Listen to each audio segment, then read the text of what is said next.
what I want to do you know, I will say coaching in college, then coaching in high school, now coaching youth guys, there are many things that we teach fundamentally the same. We want the guys to do some of the same skills. The challenge is finding different ways to teach it for the younger guys or for less skilled guys. The pole pass thing, we did this with fifth graders. We found that's probably about the youngest that can do a pole pass because they're not strong enough to do that. They got to be really strong. So there's some things that I found as running my club now. We have third graders through juniors in high school, was trying to teach the same fundamentals and get them to develop and be ready for the next level. And the same token is how do we teach them this that may be different than the next group. We try to do ground balls every day.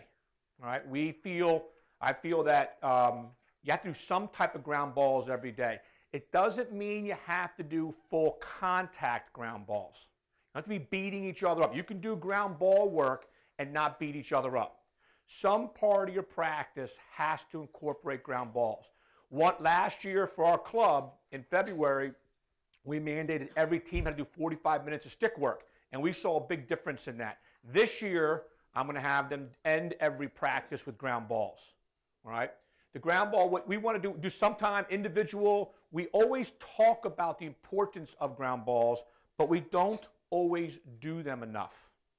And so I believe that the beginning and the end are what people always remember. So we're going to end our practices with ground balls. So the players going home understanding that that's important. That's the last thing Coach did. My favorite drill, and I had some coaches who hate this drill because we do it so much, is called the help drill. And what we want to try to incorporate here, as much as getting the guys to pick up ground balls, is the guys off the ball providing help to the guy that scoops the ball. One of the things I see is I see a lot of coaches angry at the guy with the ball not passing it to somebody. The issue isn't that the guy's not willing to pass it. The issue is that all his teammates are all standing still and they're not putting themselves in position to get the ball. When I coached at the University of Maryland, we played Carolina. We were amazed. They dominated teams with the ground balls, but what they were more impressive with is anytime they picked the ball up, they threw it to somebody immediately. And that's what Coach Petro said something upstairs.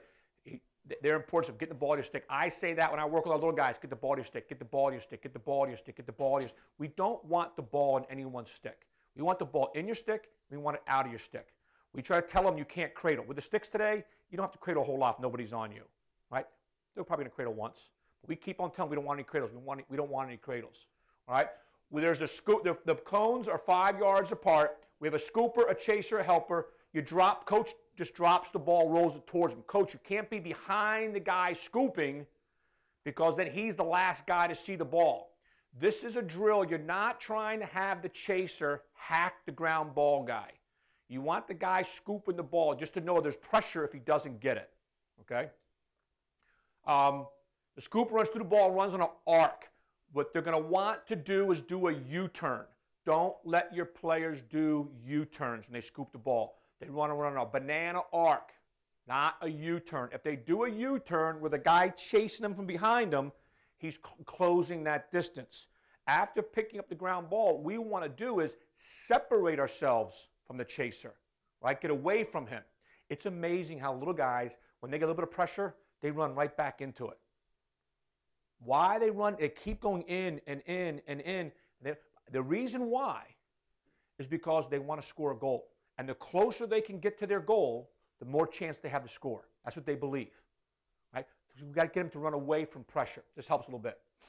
The chaser must chase the ball. He can't split the scooper and the helper. All right, you'll see this a little bit. He can't split. He's got to chase the scooper. The chaser should be closer to the sideline than the scooper. And you'll see that in a little bit. All right. And the same thing Coach talked about. We want to call the player's name. We want to say there's help, and where's the help? Billy helps on your left. Billy helps on your right. Your mother's angry at you, and you guys now as parents, when you're angry at your children, you call them by their full name. It gets their attention. There's absolute truth to that. Okay, so here's the coach, here's a scooper, there's a chaser, and a helper. And now I had, for this one, I don't let my goalies get in these drills. I have a goalie over here getting the ball and throwing them back to me. So here's the scooper. He runs on his arc. It's a good, see they're not doing U-turns. They're getting the ball. He's a little back pedal. We don't want that so much. He's scooping, run an arc, throw it. I like him to throw a little sooner than that. This is a good one from behind. Now we got a left-hander. So the guy, the support guy here has to know to go right. So this is pretty good movement with this guy, how he's moving on an arc. See, they're not doing U-turns here, and they're throwing the ball right away, and everything's on the move. So he scoops, throws. This is a much better, this is a pretty good angle. We always say on a ground ball, we're going to throw it twice. We want to throw it twice for attack. I started analyzing this drill, and I'm saying we're only throwing it once. So to try to incorporate the guy to get that, the helper, when he gets it, his first thought should be to throw the ball to somebody else, not stop and go. So we just throw the ball. Helper gets it. He has to keep moving and throw it to this goalie. Goalie gives the ball back to me, so we're always getting our balls back here. Does it make sense?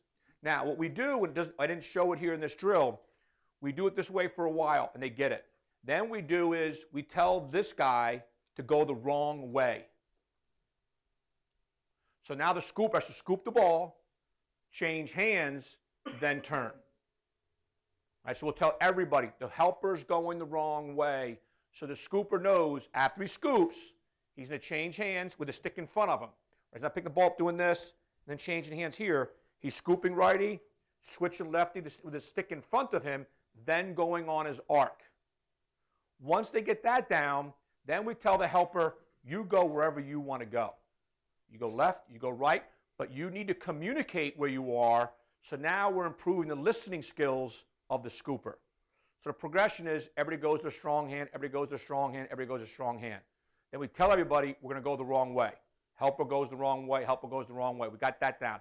Helper, go wherever you want to go. That takes like 3 or 4 days. That's not like in one practice. That's over 3 or 4 days.